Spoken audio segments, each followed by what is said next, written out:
மரணம் என்பதால் நதி என்று வைத்துக் கொண்டேன். தந்தையை மறவாமல் இருக்க வேண்டும்.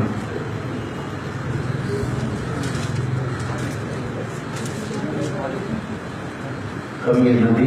நான் திருமுருகன், உதவி பேராசிரியர், தமிழ் துறை, டாக்டர் ஆர்ஏஎம் கலை மற்றும் அறிவியல் கல்லூரி, ஈரோடு.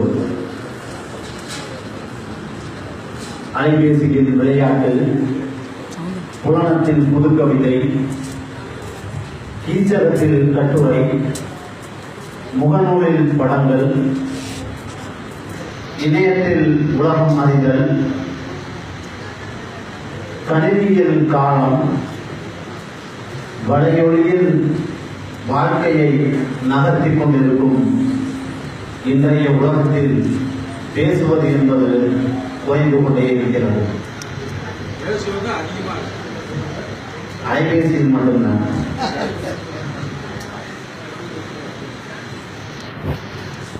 அவை அடிப்பொலி முனைவர் கவிஞர் மு. கலைவேந்தன் ஐயா அவர்களுக்கும், இங்கு வருகை தந்திருக்கக்கூடிய அனைத்து கவிஞர்களுக்கும் எனது இனிய காலை வணக்கத்தை தெரிவித்துக் கொண்டு, என்னுடைய தலைப்பு இன்சொல் பேசு.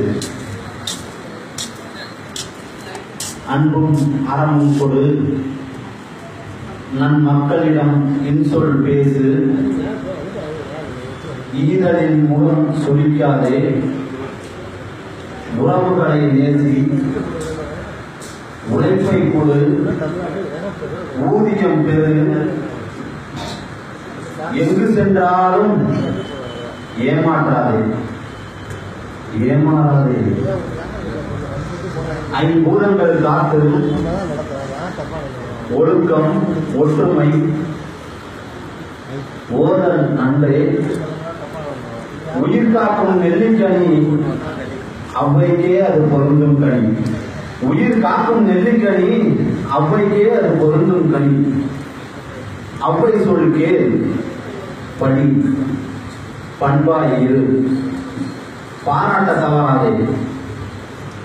தவறாதே, பாதகம் செய்யாதே, முற்போக்கு சிந்தனை செய், பிற்போக்கு எண்ணம் நீக்கு, புத்தகம் படித்து வெற்றி நடை போடும், கடுஞ்சொல் பேசாதே, புன்னகையை செலுத்தி பெருமையை போற்றுவோம்.